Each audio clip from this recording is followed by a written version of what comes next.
Bonjour. Le contexte sanitaire actuel a contraint la ville de Saint-Louis à annuler un certain nombre de manifestations, dont cette conférence qui était prévue le 26 mai 2020 au caveau du Café littéraire. Je vous en propose une version filmée en vidéo qui a été enregistrée sans la présence d'un public et montée début mai 2020 à Saint-Louis. J'avais eu l'occasion, lors de précédentes conférences, d'aborder la question des rapports entre le monumental et la modernité. Le monument, genre plus traditionnel, est souvent considéré comme moins favorable à l'innovation. Nous avions vu à travers l'exemple de Rodin qu'un certain nombre d'artistes avaient tenté de renouveler les formes du monument, de renouveler sa signification, sa portée symbolique également. J'avais également eu l'occasion de parler de Brancusi lors d'une conférence consacrée au procès qui avait été intenté en 1926 au moment de l'importation d'une de ses œuvres aux États-Unis, le fameux oiseau dans l'espace. Ce soir, je vous propose d'aborder, de découvrir ou de redécouvrir le complexe monumental de Târgu Jiu en Roumanie, qui est considéré comme l'une des réalisations majeures de la carrière de Brancusi. C'est une œuvre qui s'insère parfaitement dans le parcours de son auteur, mais qui en même temps possède une dimension particulière en raison de l'ampleur du projet, de son ambition également. Pour mieux la comprendre, il nous faudra d'abord rappeler quel fut le parcours de Brancusi avant 1937, avant de décrire le contexte et les conditions de réalisation de l'ensemble monumental de Târgu Jiu. Je détaillerai ensuite les différentes composantes du site et j'aborderai la question de la symbolique très riche qui s'y rattache.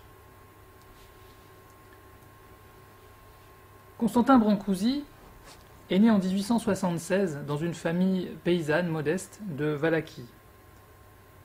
Il était déterminé et très doué et il va suivre un enseignement épanouissant. D'abord celui des arts et métiers, puis celui de l'école des beaux-arts de Bucarest, qui est l'une des plus avancées parce qu'elle prend le modèle sur l'école des beaux-arts de Paris. On voit ici une photographie de Brancusi parmi les étudiants de l'école des beaux-arts de Bucarest en 1901. Après avoir obtenu son diplôme, Brancusi va faire un voyage artistique qui le verra passer par Munich, autre lieu grand lieu de la modernité, puis arrivé à Paris en 1904. Brancusi entre alors à l'école des beaux-arts de Paris, la plus réputée à ce moment-là, et il va devenir un sculpteur respecté. Il expose au Salon d'automne en 1906 et fait un bref passage comme praticien dans l'atelier de Rodin. En 1907, Brancusi trouve son style après avoir intégré l'apport de Cézanne au moyen de la taille directe de la pierre, avec la première version du baiser que vous voyez ici. Dès lors, il ne cesse d'épurer ses lignes au moyen de la géométrie et produit dans différentes matières, le marbre, le bronze ou le bois, des séries qui sont consacrées à ces motifs fétiches. Des têtes, des bustes, des personnages fantastiques, des oiseaux très nombreux. Brancusi se fait connaître aux États-Unis dès 1913, lors de la fameuse exposition de l'Armory Show, et il aura longtemps plus de succès à l'étranger qu'en France. En 1934, l'année où le projet de Târgu Jiu va prendre forme, Brancusi vient d'être exposé à New York pour la 4e fois, et il a déjà conçu des projets monumentaux qui n'ont pas abouti.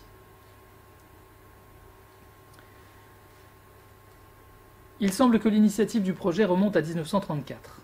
Cette année-là, Brancusi a des projets grandioses, comme celui d'un film, dont un scénario est esquissé. Il s'intitule 120 années à venir et donne une sorte de vision du futur selon Brancusi. Mais c'est bien avant cela que l'artiste s'est révélé intéressé par l'échelle monumentale.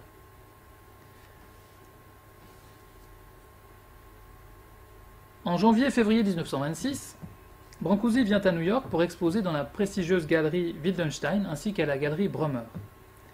Il reste 2 mois aux États-Unis, rencontre de nombreuses personnes. Il revient à la fin du mois de septembre et commence à acquérir une forme de célébrité. On parle de lui dans les journaux, on rapporte ses faits et gestes, notamment ceux-ci qui nous intéressent particulièrement. Brancusi dit mépriser la plupart de la statuaire publique, mais il confie son admiration pour les gratte-ciel, et parle pour la première fois de son projet de colonne habitable, qui s'en inspire. Une nouvelle exposition à la galerie Brummer suivra en novembre 1933. Le catalogue et les descriptions de cette exposition insistent sur une dimension utopique de l'œuvre de Brancusi. On parle d'une colonne qui pourrait supporter le firmament, d'un oiseau qui pourrait être agrandi au point d'occuper la voûte du ciel. Brancusi va aussi être sollicité en France et aura l'occasion d'entamer des projets monumentaux là aussi. Il a été contacté par le vicomte de Noailles, célèbre mécène qui a fait bâtir, avec sa compagne, par l'architecte Malestévins, une magnifique villa moderniste à Hyères, qui est une référence dans l'architecture moderne. Brancusi travaille alors avec Jean Prouvé, un spécialiste de l'acier, pour concevoir un oiseau à l'échelle du jardin de la villa et du paysage. Le dialogue se poursuit de 1926 à 1929 et touche en particulier le travail du matériau.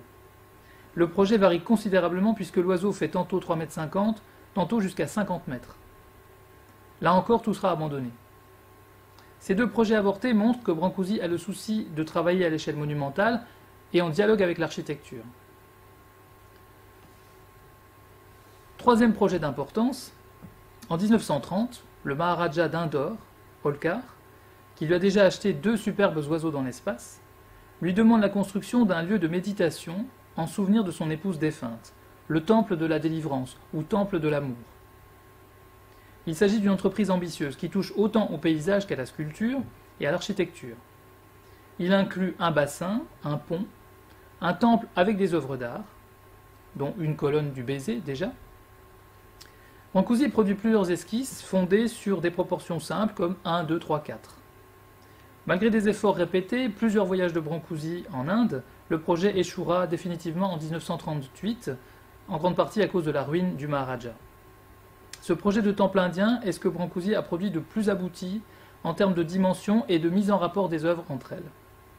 Il conservera l'idée d'associer les sculptures dans son atelier, qui est dès les années 20, et plus encore par la suite, une œuvre d'art architecturale en elle-même.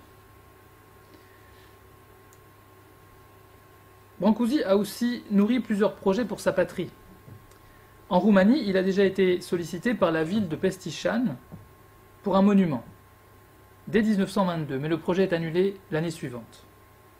C'est en 1934, au milieu d'une décennie occupée par de grands projets, que Brancusi va enfin avoir l'occasion de réaliser ses idées dans son pays. Brancusi reçoit donc, en cette année 1934, la visite de l'architecte et ingénieur Ștefan Georgescu-Gorjan, fils de l'un de ses amis d'enfance, Ion. C'est peut-être la première fois que Brancusi formule le projet de Târgu Jiu. À peu près au même moment, la Ligue nationale des femmes roumaines de Gorj émet le vœu d'élever un monument en l'honneur des soldats roumains tués lors de la bataille de Gorj pendant la Première Guerre mondiale, pour défendre la ville de Târgu Jiu. Târgu Jiu est une petite ville au pied des Carpates. Son nom signifie bourg ou marché près du Jiu, qui est la rivière, et qui aura une importance dans le site. Il y avait déjà eu un monument en forme de sarcophage, signé par une élève de Brancusi, Milica Petrașcu, dans un style symboliste. On soumet le nouveau projet à Milica Petrașcu, mais elle refuse et propose pour la remplacer son ancien maître. Brancusi accepte avec enthousiasme et il recevra officiellement la commande en 1935. Brancusi s'adjoint les services de Ștefan Georgescu-Gorjan.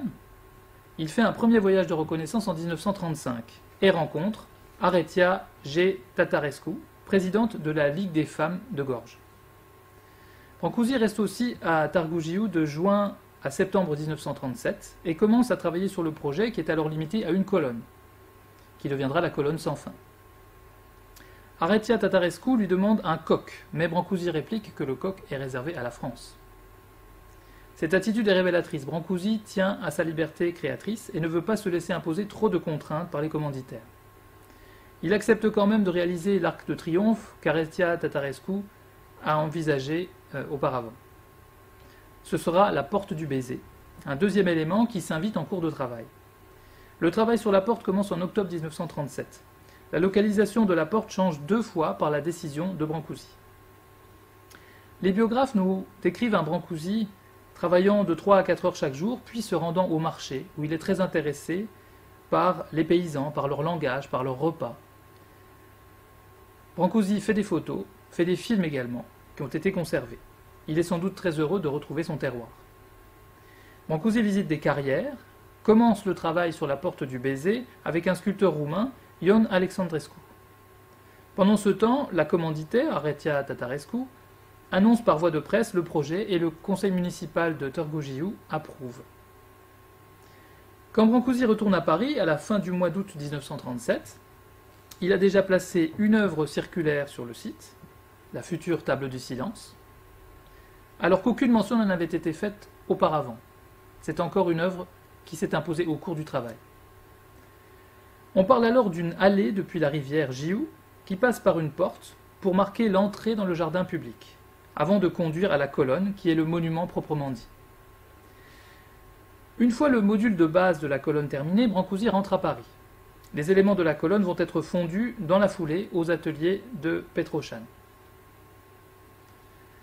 Brancusi est de nouveau à Târgu Jiu le 27 octobre 1937 et il y reste jusqu'au 15 novembre 1937. La colonne sans fin est alors montée. De fin 1937 au début 1938, Brancusi fait un voyage en Inde pour le projet d'ensemble monumental de Temple de la Délivrance. Du 27 janvier au 8 février, il est en Égypte pour visiter le Caire et le site des pyramides. Sa curiosité se porte alors beaucoup sur les monuments qui jalonnent le monde. Quand il retourne en Roumanie en juin 1938, Brancusi peut assister à la mise en peinture pulvérisée, métallique, de la colonne, à la fin du mois de juillet, et terminer la porte du baiser. Brancusi est insatisfait de la première table du silence, et il la remplace par une autre, puis par une autre version encore, avec des changements assez importants. Le sculpteur retourne ensuite à Paris fin juillet 1938, puis revient à Târgu Jiu pour surveiller la fin des travaux. Et l'ensemble est inauguré le 27 octobre 1938 en grande pompe.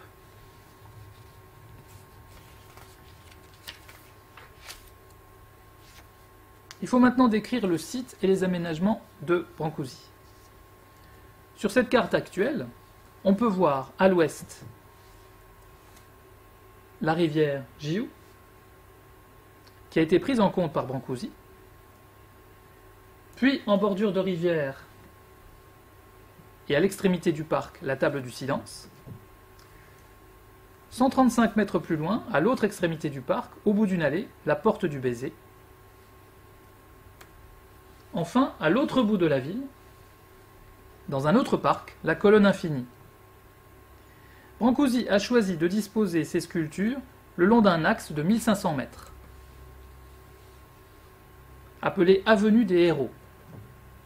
Cet axe a été créé pour l'occasion en prolongeant des rues existantes. La municipalité de Târgu Jiu a ainsi pu réaliser un plan d'urbanisme qui remontait à 1900. Cette perspective axiale, qui aurait dû être dégagée, connaît un infléchissement ici, en raison de la présence de l'église des Saints Apôtres. Nous verrons plus loin que Brancusi pensait pouvoir résoudre ce problème. Passons maintenant en revue les différents monuments. D'abord la table du silence, faite en travertin de Ban Potok, un calcaire local d'aspect granuleux et irrégulier, une matière très vivante. La table connaît au moins 3 versions. Elle n'est au départ pas entourée de sièges, puis Brancusi place en cercle de grands tabourets en forme de clepsydre carré. Enfin, il déplace ces tabourets, les réserve pour les niches de chaque côté de l'allée qui est proche de la table, et remplace ces tabourets par 12 tabourets en clepsydre cylindrique cette fois-ci, que l'on peut encore voir aujourd'hui. Lionel Gianou voit, dans les 12 tabourets de la table du silence, une influence du mobilier paysan. Mais la table du silence a aussi d'autres origines. Les coupes et les tabourets en bois de l'atelier de Brancusi. On voit ici qu'il y a une contamination entre le mobilier décoratif et le mobilier fonctionnel. Il y a aussi les tables socles en forme de meule, comme ici celle du Miracle, qui s'inspire de la forme d'un phoque. Brancusi a peut-être aussi été inspiré par des tables de pierre qui existaient en Roumanie ou dans d'autres pays, comme la fameuse table du roi de la forêt de Fontainebleau, qui date de 1723. Brancusi est toujours allé vers l'épure, et il le démontre une nouvelle fois ici. La table est réduite à son expression essentielle, un support horizontal. Le sculpteur fait fi de toute fonctionnalité, il n'y a aucun vide, tout juste un rappel de piétement avec la partie basse, qui est formée par un cylindre légèrement plus étroit. Les tabourets sont eux aussi en deux parties. Ici, l'esprit géométrique de Brancusi s'est satisfait de la répétition du cercle, dans les contours horizontaux comme dans le profil de sphère tronquée des tabourets. Le matériau qu'il utilise, la pierre calcaire, renforce le jeu des formes par son apparence massive. Il donne aussi à la table un aspect ancien, usé, immémorial. Vasil Palialog a écrit que le tempo des œuvres de Brancusi était, en termes musicaux, comparable à un maestoso ou un larco. La table du silence en est l'illustration parfaite. Après les formes circulaires, Brancusi nous conduit en ligne droite, le long d'une allée. Dans celle-ci, les bancs sont un rappel avec des formes qui reprennent celles des tabourets de la table du silence. L'allée nous mène ensuite vers le monument suivant, la porte du baiser. Après les cercles de la table, on passe à l'univers anguleux de la porte du baiser. La table du silence est à dimension humaine, même si elle n'est pas totalement fonctionnelle. La porte du baiser fait changer d'échelle. Et même si elle est loin des arcs de triomphe monumentaux auxquels pensait peut-être la commanditaire Aretia Tatarescu, elle nous confronte à une dimension héroïque. Sa forme est elle aussi réduite à l'essentiel. Une construction primitive, sans aucun arc, avec deux piliers sur lesquels repose un linteau. Quant au décor, il est lui aussi très simple. Mais comme beaucoup d'œuvres de Brancusi, il vient de loin, car il est le résultat d'une évolution sur 3 décennies d'un motif, celui du baiser, qui était très cher à l'artiste. Voici le baiser de 1908, que j'avais déjà montré, une œuvre capitale dans l'évolution de Brancusi. Le sculpteur franchit le pas et se laisse guider par la matière. La compacité de la pierre lui inspire une réunion des deux êtres qui ressemble à une fusion. Il va à l'essentiel et arrive à unir forme et signification. La géométrisation se poursuit en 1909, dans cette version pour une tombe du cimetière de Montparnasse. Puis en 1916. Voici l'état auquel il parvient autour de 1930. Les corps sont réduits à des verticales. Les yeux et les bouches sont réunis en un cercle brisé au centre. De la statuaire, le motif est passé dans le domaine architectural, puisqu'ici le baiser et le couple enlacé forment une colonne. Les projets du Maharaja d'Indore lui permettent de développer encore le motif. Voici une esquisse dessinée pour le temple de la délivrance, qui comportait déjà de nombreux éléments de la porte de Turgogiu. On y retrouve, dans une structure d'arc de triomphe à une baie, 2 éléments. Le couple, réuni dans une colonne avec les visages accolés.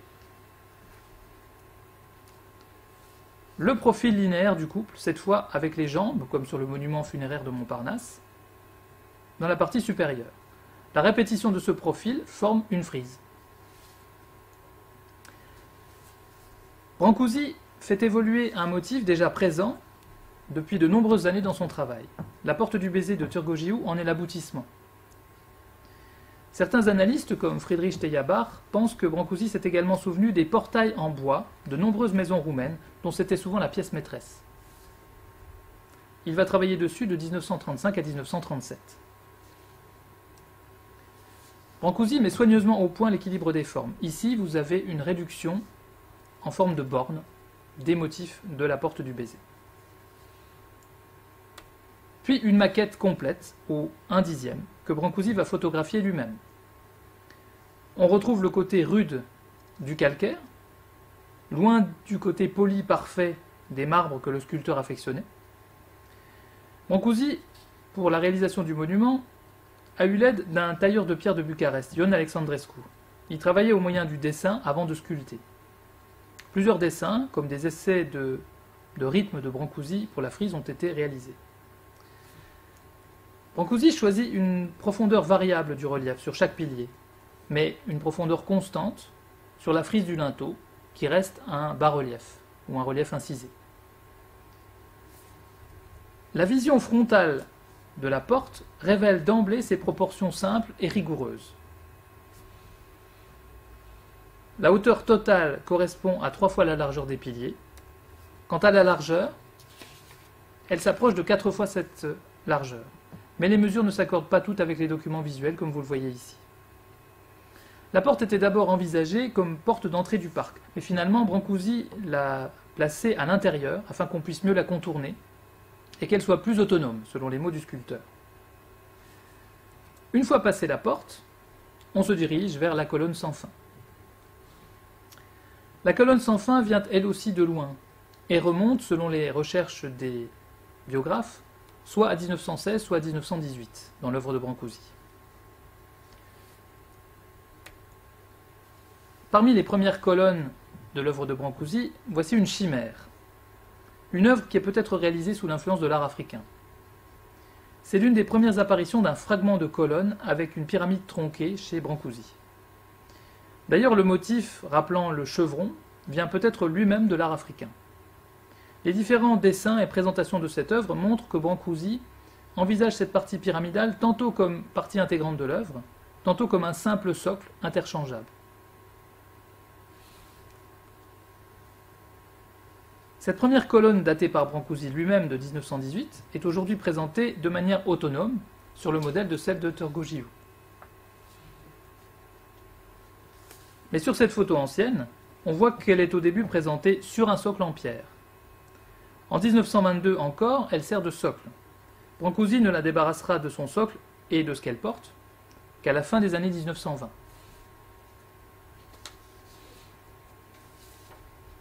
Mais dès 1920, il existe des colonnes autonomes dans son œuvre. Ici une colonne monumentale avec cette version de 6 mètres de haut qui a été taillée pour le parc de la maison du photographe américain Edward Steichen à Voulangis en France.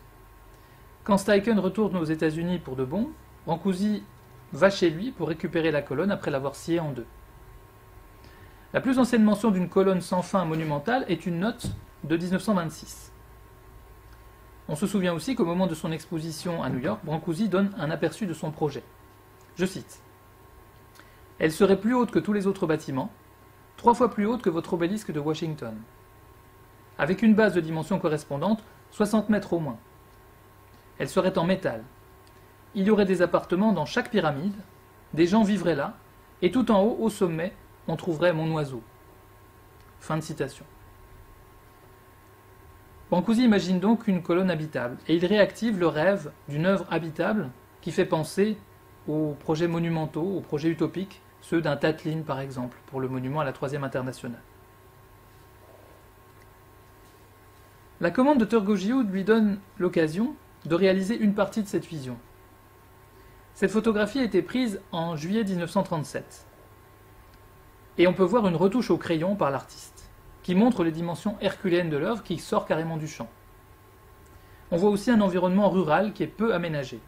Le chantier de Turgogiu comprendra aussi la réalisation d'un parc pour solenniser la présence de la colonne. Pour le chantier de Turgogiu, Brancusi va tout fonder sur un seul module, dont il réalise le prototype en bois de tilleul sculpté. C'est le résultat d'une longue élaboration. Ces proportions obéissent à des rapports numériques simples. 1, 2, 4, avec 1 la largeur de la base, 2 la largeur à mi-corps, 4 la hauteur totale du module, ce qui donne des dimensions de 45 cm par 90 par 180 cm. Le premier modèle, comme vous le voyez ici, est assez courbe et renflé, sur le modèle de colonnes antérieures. Puis Brancusi rend son modèle plus anguleux, comme on peut le voir ici. Le module devient un rhomboèdre. La colonne est érigée à l'automne 1937 par soudure des éléments en fonte sur un mât d'acier planté en terre. On a donc une structure de la colonne qui est assez simple, une pyramide en acier comme fondation, dans le sol, à 5 mètres de profondeur, puis un noyau en acier, de section carrée de 40 cm de côté en 3 parties soudées. Et autour de ça, ce que Brancusi appelle des perles, c'est-à-dire des modules empilés. Chaque rhomboèdre pèse 860 kg. Ils sont fondus dans une fonderie de Petroshan en fonte. D'aucuns se sont étonnés de la taille réduite des fondations, qui auraient dû être beaucoup plus vastes. La hauteur maximale a été fixée à 30 mètres pour des questions de résistance. Finalement, la colonne fait 29 mètres et 30 et quelques centimètres. Concernant la couleur, Brancusi opte pour le jaune, un jaune métallique. Pendant l'été 1938, on crée une patine par application d'un alliage de cuivre et de zinc, jaune doré. Enfin, le projet comprend l'aménagement du site. Brancusi suit de près le chantier et on le voit souvent filmé, comme ici. On constate sur cette photo que le terrain en friche de l'année précédente a laissé sa place à une aire circulaire, au milieu du parc, qui constitue l'écrin de la colonne. Le plan de Brancusi prévoit des peupliers. Il a aussi donné des indications pour le tracé des allées des parcs de la Porte du Baiser et de la Colonne, qui sont réalisées entre 1937 et 1938. Et bien sûr, le projet comprend la voie des héros qui relie les monuments et qui donnera la touche finale à l'ensemble. Il reste à relier ces éléments et à tenter de dégager un réseau de signification. Il serait difficile de parler de sens définitif et univoque, parce que Brancusi lui-même n'a pas livré les clés de la lecture. Par ailleurs, conformément à son esthétique, Brancusi semble avoir voulu présenter des éléments simples et universels. Individuellement, chaque sculpture possède un caractère fort. La table du silence est le seul des trois monuments qui est praticable. Il invite le visiteur et reste à son échelle. Mais il n'est pas fonctionnel pour autant. Les sièges sont éloignés de la table, et ce que celle-ci présente et fait partager ne peut être que symbolique, et de l'ordre du rituel. Ici, c'est le cercle qui domine. Les historiens du mythe, comme le célèbre compatriote de Brancusi, Mircea Eliade, rapportent un certain nombre d'aires de rituels constitués d'une zone ronde, autour de laquelle les participants se réunissent. On peut aussi penser au mythe de la table ronde dans la chevalerie. Certains, comme Serge Fauchereau, évoquent le temps qui passe en parlant de la forme de sablier ou de coupe des tabourets. Le nombre de 12, de significations multiples, peut renvoyer aux 12 heures du cadran. Même si elle peut être reliée à des traditions immémoriales, la table du silence est aussi profondément ancrée dans le passé de l'œuvre de Brancusi. Un homme pour qui même un outil pouvait acquérir une portée spirituelle, et qui a toujours soigné les socles de ses sculptures. La table est le socle d'une réflexion qui nous est demandée.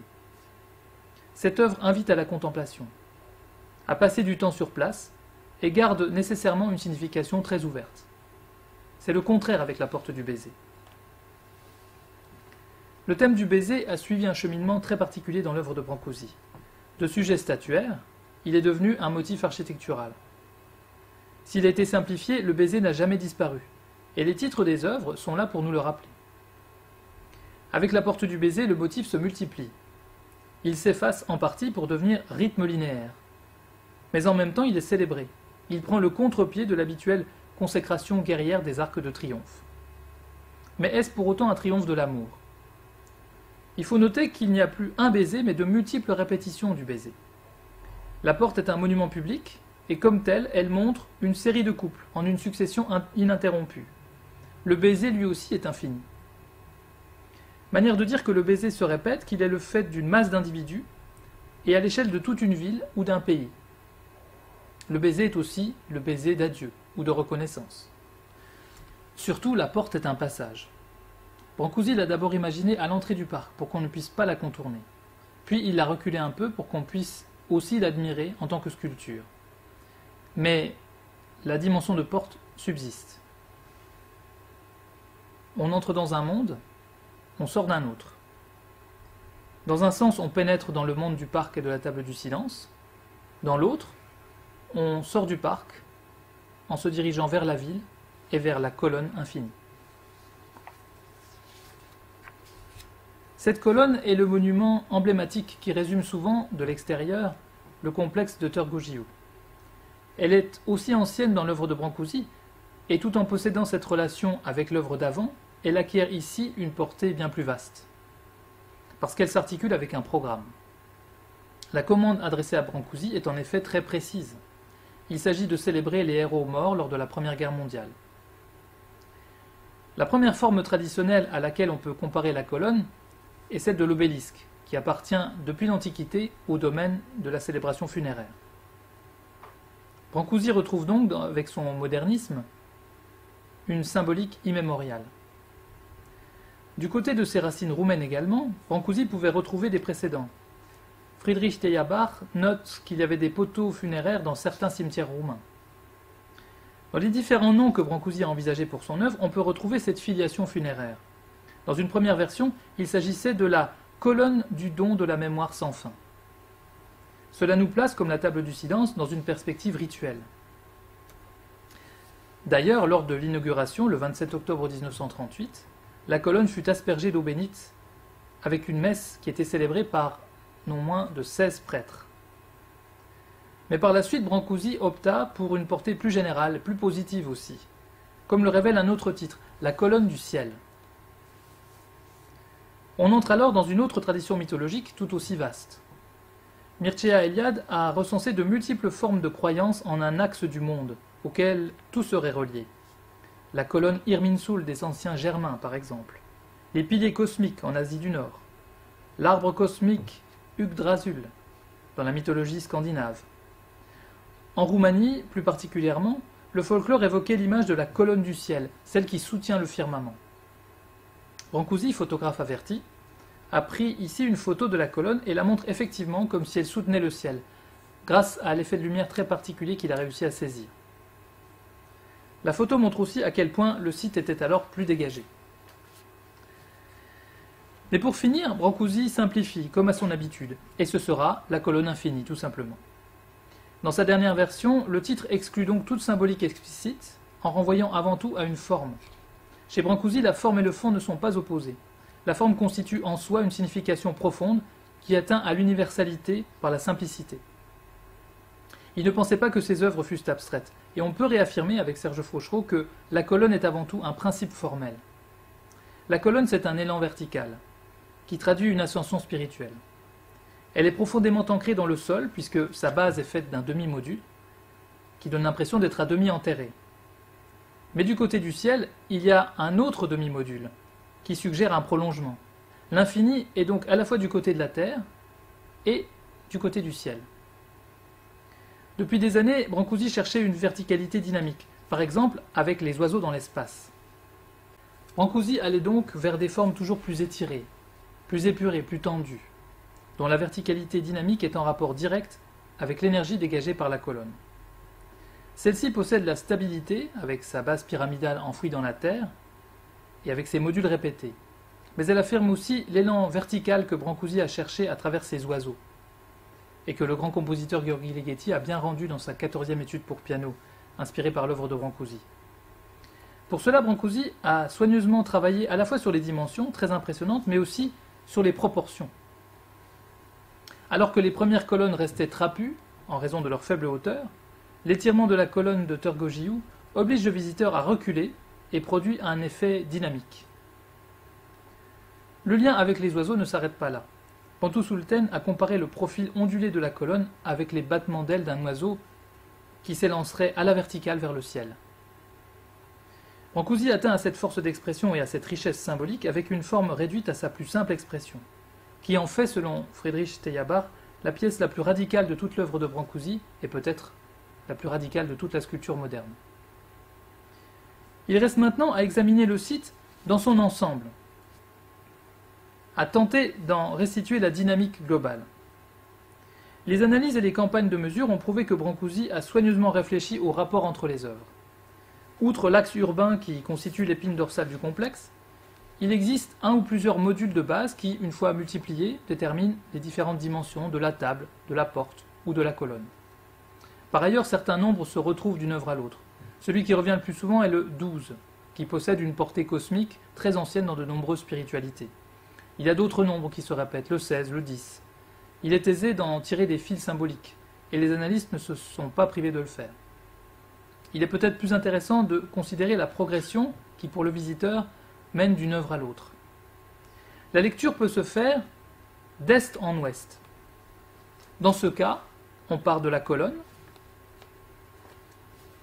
on passe par la porte pour aboutir à la table du silence, vue comme une invitation à la méditation. On part donc de l'espace héroïque pour aller vers un lieu plus intime, un lieu éloigné de l'action et tourné vers la contemplation. Mais on peut aussi partir de la table du silence, opérer un passage symbolique par la porte, en sortant du parc, et aboutir à la colonne. Dans ce cas, on a une progression ascensionnelle. La table est à l'échelle humaine, la porte de dimension héroïque, et la colonne nous transporte vers un monumental qui est déjà une forme d'infini. Et ceci non pas en raison de sa hauteur absolue, puisque l'obélisque de Washington est 6 fois plus haute, mais à cause de son élancement. Le terrain s'élève à mesure qu'on se rapproche du but, et on passe de l'horizontalité de la table au mouvement vers le ciel de la colonne. Il y a un côté archétypal là-dedans. Brancusi, qui nous a laissé bien peu d'indications sur l'interprétation de ses œuvres, s'y est quand même risqué pour Tergogiu. Dans ses conversations avec Ion Alexandrescu, Brancusi explique que le chemin de l'homme commence dans sa famille, la table, puis qu'il peut prendre plusieurs chemins, l'amour, la gloire. La table et les tabourets, c'est ce qui est laissé vide, dans le silence, mais qui demeure inoubliable pour l'homme. C'est sa famille, par exemple. La porte du baiser est le dernier stade de la jeunesse. Puis on se dirige vers la gloire immortelle, avec la colonne. Dans les deux sens, ce qui est relié, c'est l'espace intime et l'espace public. Le parcours est en harmonie avec le cadre naturel et urbain, puisqu'on passe de la rivière et du parc à une place en traversant une ville. On peut mettre bien des significations derrière les œuvres, mais ce qui compte est bien le cheminement que l'on accomplit, et qui fait que Tirgogiu est une expérience physique, bien plus que d'autres monuments. Le complexe, quoique impressionnant, n'a cependant pas été ce que Brancusi avait imaginé. Il était prévu de déplacer l'église des Saints Apôtres, qui se tenait au milieu de l'axe, de dévier le chemin de fer et de planter des arbres. Brancusi, quand il retourne sur place pour l'inauguration le 27 octobre 1938, constate que rien de cela n'a été fait. L'église a déjà été consacrée le 7 novembre 1937. L'inauguration du complexe monumental se fait en présence du roi Carol II de Roumanie, mais celui-ci assiste à la nouvelle consécration de l'église tout en évitant soigneusement de passer dans le complexe monumental. Sanda Miller, la biographe de Brancusi, rapporte le témoignage de Lionel Juanu. Selon lui, l'intelligentsia conservatrice de Tergogiu, de même que le gros de la foule, était indifférent, voire hostile ou sarcastique devant l'œuvre de Brancusi. Seuls les paysans l'aimaient car ils reconnaissaient des formes architecturales traditionnelles dans certains aspects de ses œuvres. La presse roumaine, qui était alors sous influence pro-fasciste et qui s'est inspirée de la campagne allemande contre l'art dégénéré, s'est déchaînée contre Brancusi. Brancusi en fut dégoûté, mais il garda le plus souvent le silence. Tout le reste de sa vie, Brancusi parla très peu de Tergogiu. Mais il restait fier de son ensemble monumental. C'était la réalisation d'un rêve, même si Brancusi avait aussi rêvé de colonnes bien plus grandes. Justement, Brancusi se rendit aux États-Unis pour la troisième et dernière fois au printemps de 1939. Il y avait déjà parlé, en 1926, de colonnes habitables. Tergogiu paraissait un agrandissement considérable, presque cosmique, des premières colonnes de 1918, mais on pourrait penser que c'était presque une maquette en comparaison des projets utopiques qu'il nourrissait pour les États-Unis. Lors de ce séjour de 1939, Brancusi resta un mois entier aux États-Unis pour l'inauguration d'une exposition. Il s'est rendu également à Chicago, à Philadelphie, où il a évoqué avec différents mécènes un projet de colonne habitable sur le modèle de celle de Tergogiu. En 1955, le projet faillit se réaliser de nouveau grâce à Barnett Howes, célèbre avocat et mécène de Chicago. Le projet devait mesurer 152 mètres de haut, mais Brancusi voulait quelque chose de beaucoup plus grand encore. On parlait de 400 mètres alors. Tergogiu, par la suite, a évolué. Aussi dans la perception qu'en avaient les gens et les habitants de la région. Pendant l'ère communiste, on ne fut guère favorable à l'ensemble de Tergogiu. On tenta d'abattre la colonne qui résista, mais qui resta par la suite inclinée et fendue. On l'a par la suite redorée deux fois, en 1965-66 et en 1976, parce que Brancusi, en pleine éclosion de l'eurocommunisme roumain, était devenu un symbole patriotique. Dans les années 90, le débat a fait rage sur la manière de restaurer l'ensemble monumental de Turgojiu. On s'intéressait aussi au parc qui constituait un environnement alors dégradé. Mais Turgojiu a récemment connu une renaissance. On a procédé à une restauration de l'ensemble dans les années 90-2000, sous l'égide du Fonds mondial pour les monuments, avec un financement qui rassemblait la Banque mondiale, le gouvernement roumain, les entreprises également. Un comité d'experts s'est réuni pour trouver un consensus scientifique et artistique, et en 1996, on a entamé un travail de consolidation de la structure, après avoir retiré les modules rhomboédriques. Des recherches ont été menées à l'Institut suédois de la corrosion de Stockholm et à l'Institut de conservation Getty. On pouvait sauver les modules, mais pas l'épine dorsale, qui devait être remplacée par un axe en acier inoxydable. Finalement, on a quand même opté pour une consolidation de cet axe, en dérouillant l'ensemble. On a ensuite replacé les modules, et on a placé sur le site un système d'éclairage et une aération pour l'intérieur de la colonne. On a aussi consacré 18 mois à la restauration de l'ensemble de la table du silence et de la porte du baiser. Le parc, quant à lui, a été réaménagé jusqu'en 2004. Si on compare l'environnement de 1938 à celui d'aujourd'hui, on voit que les habitations sont plus nombreuses, mais les arbres aussi, conformément à la volonté de Brancusi, qui semblait imaginer une colonne qui serait un petit peu cachée et dévoilée progressivement par la végétation. Le but était aussi de préserver l'ensemble et le parc de la colonne de la ville environnante. Enfin, en 2011, à la suite de ces grands projets de restauration, on a créé un centre d'accueil pour le public sur place. Aujourd'hui, le complexe de Turgojiu figure sur la liste des sites dont l'État roumain souhaite l'inscription sur la liste du patrimoine mondial de l'UNESCO. Pour conclure, l'ensemble de Turgojiu est à la fois une somme et un nouveau développement dans l'œuvre de Brancusi. Il présente à la fois le dernier stade de sujets qu'il retravaillait depuis des années et un nouveau développement spatial à l'échelle d'une ville. Ce complexe d'œuvres a été réalisé avec maestria par un Brancusi qui n'a rien cédé à la tradition monumentale. Les formes lui appartiennent entièrement, parfois intimement, comme le baiser, et pourtant elles parlent de manière universelle. Comme Rodin avant lui, il a contribué à redéfinir le concept de monument et à le faire entrer définitivement dans la modernité.